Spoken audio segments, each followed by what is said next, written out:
psychos seize Santa's workshop. Eat this. And only Lee Majors can stop them. The night the reindeer die. Hey guys, welcome back to Beards of War. My name's Grant, also known as Fat Broken Rambo, and today we're talking about the Santa that's going not only out the front door, but all the other doors and all the windows, along with a lot of bad guys. It's Violent Night. That segue you just watched was a scene from Scrooge from 1987, directed by Richard Donner, starring Bill Murray. And it's just a commercial within the movie, and it just kind of spoke to me when I saw this film. Lee Majors goes in and rescues Santa Claus with the minigun's fantastic. If you haven't seen it, go check it out. But today we're here to talk about Violent Night. And this came out in 2022. Universal Pictures in production, the production company that was founded by I'll butcher his name, Chad. Anyways, the John Wick creator. So John Wick's creator production company were the guys behind this one too, and it shows. You can see a lot of similarities in the combat and the actions of this fantastic movie. So it's David Harbour. John Legazamo plays the villain. And an interesting turn of events for Beverly D'Angelo, for the folks that are probably about my age. She's famous from the National Lampoon's Vacation movies, and she's just hilarious in this movie because it's the direct opposite of her previous character. Basically, the movie opens up with Santa Claus having a rough day. But before that, let's take a quick word from our sponsors. Hey guys, the sponsor of today's video is Roan Industries, a veteran-owned company that strives to provide better gear for better operators. To do this, they design products with only the necessary moving parts, no excess fluff, and simple functionality. When you're hitting the checkout button, be sure to put BOW in all caps in the coupon code area to receive a 15% off discount from your friends here at Beards of War. Okay, so we have Santa Claus is actually sitting at the bar having some drinks. Kind of looks like your local VFW. We veterans know what that's all about. He is, going in on how, children just don't care about Christmas anymore. They're becoming spoiled. He's ready to give up on it. And it's a different view of, jolly old Saint Nick, as we say. So, he's sitting there, he's getting hammered at the bar. Let's kind of talk to the bartender, talking to the other Santa, who they think he's just another one of those like mall Santas, but this is the actual Santa Claus. And just to have him interact and just to see the humanness of being fed up with the holidays from someone who the holidays is literally, one of the main characters of the holidays. It was just fun to see him just be so like real, and then, he leaves and he's going to fly, having some drinks. We know he's not supposed to do this. We're supposed to call the Uber Santa. And, he's in the air and, what goes down must come up. And, the bartender goes outside because she's enamored. And then she gets a little present from above, and it's not quite a Christmas gift. That was awesome. Yeah, I agree. That stuff was steaming too, man. It looked like he had been eating the feed that they have that you have for deer, right? When you just pile it out there, he's like, "Yeah, corn. That's good. I'm gonna have that and some beer nuts. Go to the bar with a pair of nunchucks. It looked like nunchucks to me. Come to find out, it wasn't nunchucks in his pocket, but yeah, that was great. All right, so now we got Santa Claus, as we know, still been drinking, so he's still a little drunk.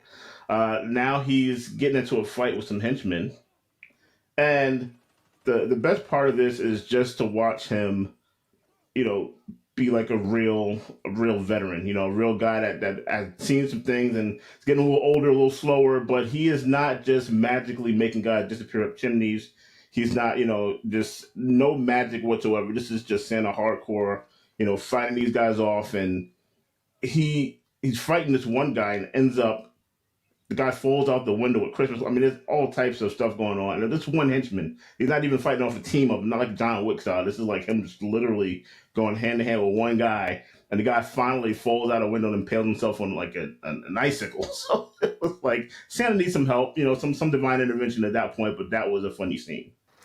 Yeah, not quite sure where she got those Christmas decorations from, but man, that thing is sturdy built. I think it was like a icicle sculpture or something, wasn't it? Yeah, it was like some culture on the side of the house. No idea. It definitely wasn't from, like your typical holiday store. That thing was probably flown in from Italy. Yeah, it was super sturdy. So I don't know. These are not your homemade, little Christmas ornaments. These are the real deal. You're not buying that from Big Lots. No. Hashtag Big Lots.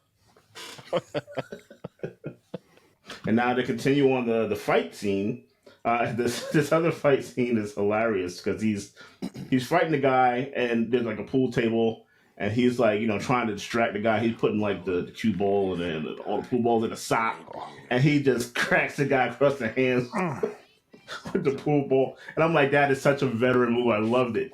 And then he goes to like jump over the table. He's like, nope. And then he rolls over the table. Like it's just like you can relate to it as being an old veteran. I'm like, yeah, no. In my mind, that went differently. But right now, yeah, I'm just gonna roll over this table. I'm gonna slowly just go to hands, with this guy, and whatever I can do that's gonna give me an advantage. He did it, and he finishes the guy. I mean, they're fighting with the bag of Christmas magic. He's pulling stuff out. He doesn't even know what he's pulling out. Like he's pulling out video games. He's pulling out, anything that he thinks is gonna help him, because he doesn't even really know what's coming out of this bag. And how does he finish the guy off? The same way we finish off Christmas decorations, with that star on the top, man. Star right to the eye socket. Turns it on, that bursts into flames. It's hilarious. That was a great fight scene. Yeah, I don't understand how he didn't think, and like throughout the movie, I don't understand how he didn't think to just use the bag, right? Because when he opened that bag up and put his arm like clean down it, why didn't you just throw the bag over top of somebody and just pull them in there? Now they're buried in this magical land of Christmas toys. They're like a land of misfit toys that are buried at the bottom of this thing, in this multiverse that's his bag. But yeah, that was insane. And how I didn't hear him putting those cue balls and 9 ball, like all the different pool balls into that sock, because every time he put one in there, you could hear it click. And he's like, yeah, you know what? I'm just gonna keep my hands up here and see what happens. Like he messed around and he found out. Yeah. I often wondered what he was actually hoping to get out of that bag, like a skateboard or like a baseball bat. Like the average 7-year-old's not asking for like a Mac 10. So I'm just saying. Depends on which state you're in. Fact. True. Yeah, and if Santa is delivering, might piss some people off with that one, but you're welcome. Yeah, man, I love it because you said it perfectly, dude. When when the star ignites and he starts burning, it's like the cherry on top of a violent sundae, man. It's beautiful. I loved it. All right, so this is one of the big scenes that I think everybody loves. I kind of dubbed it, excuse me, Santa's sledgehammer. Right, so it's the QRF for this family that comes in and protects them. I guess they have a lot of problems because they got money, so they got their own QRF that lives or stays somewhere nearby. They call them in. These guys make it there. They finally get there. Santa's injured. He's hiding out, feeling sorry for himself out in his barn. And a little girl that he was trying to help out, she's talking to him through a two-way, and these guys are going to breach that door. So they come in. There's one guy randomly outside the snow on a laptop, on like a tough book, just watching everything go down. I don't know why.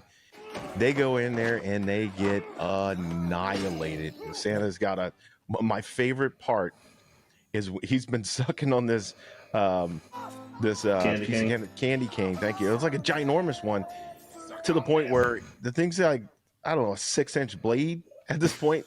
He stabs it through a guy's cheek and just goes to work on these guys and finds, one of his favorite weapons of all time, a sledgehammer. And it's like something out of Thor and Ragnarok and, A Christmas Story all mixed together. I don't know, but it was just insane, man. It was awesome. It was a great fight scene. And that guy's just standing out there watching it until it's all done. Yeah, if you haven't stabbed yourself in the mouth with a candy cane, you're not doing it right. I mean, I think that's one of the reasons why I don't think they're allowed in my house anymore. I've more than impaled myself more than once with a candy cane. I'm like, wow, that is really sharp. They really do get sharp, man, if you just start going into those things. But just to watch those typical Christmas things become deadly weapons, it's just great. You just see like Santa was a warrior in his day, so to see that come back out was pretty cool. Yeah, it was definitely a treat to watch, man. You finally feel like Santa kind of knocked the dust off a lot in this sequence. He's like, he got his groove back, and it shines, man. The whole sequence is just a joy to watch.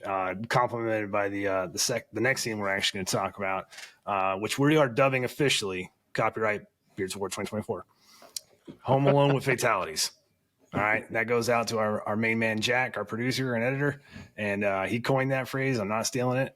Giving him mad props for it, and who knows? Maybe it'll show up on a T-shirt. You guys want to see I don't know, Home Alone with Fatalities T-shirt from Beards of War?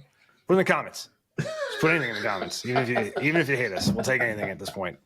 It is literally me begging. I'm just kidding. I'm not, but please do.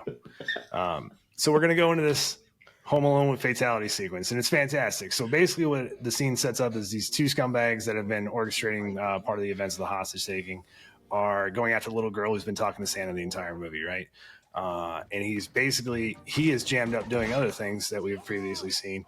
And so she's kind of she sets the stage up for the attic assault, right? So she puts down nails and everything, just like old Kevin McAllister did to Joe Pesci and poor Daniel Stern back in the day. She's doing the exact same. And pretty much what every action fan as a kid wanted, they wanted this movie right here, because this sequence is just phenomenal. I love the use of the bowling ball. It's everything about this movie is truly like the R-rated Home Alone that you really needed in your life, and you're just like, yeah, this is now officially a Christmas classic in my house. There you go, Violent Night and Die Hard, or maybe Die Hard and Violent Night. I don't know, but those are the two top Christmas shows for me right now. And it is a Christmas movie. Yes. No, so not debatable. Yes. But if you want to debate it, comment section. Right? That's what it's there for. They should call it the debate section, not the comment section. And I'm putting this out there now. Lethal Weapon 1 and Long Kiss Goodnight. If you haven't seen them, also both Christmas movies. Prove me wrong in the comments. That's right. Gauntlet's thrown down. All right, so now we're going on to this is the big fight scene at the end for the most part. It's kind of two fights in there, but John Legazamo as Mr. Scrooge against Santa. So, I was talking with the guys and saying, hey, John Legazamo is this kind of a bad guy. I just don't see it. I think he did a good job for the role for sure. Played a decent Scrooge. Is he beating Santa, and Santa's got some of his powers back? I'm not buying it because there was a lot of him whooping up on Santa from, an ice pick. No, not even an ice pick. It was like a climbing pick for the snow that he wedged. Like it looked like it hit him right in his sciatic. I'm like, God.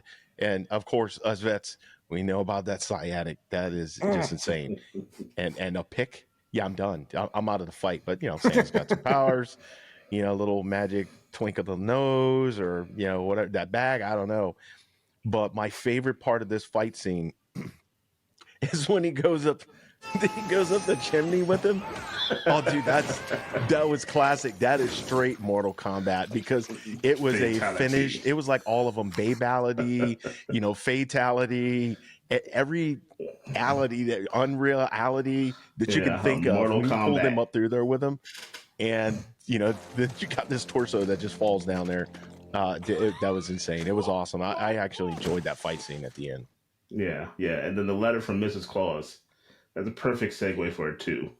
Like, come on. All right, now we just get a badass Mrs. Claus, and then just wrecking shop in the next movie. I'm already calling it. I don't care who you want to cast. Charlize Theron.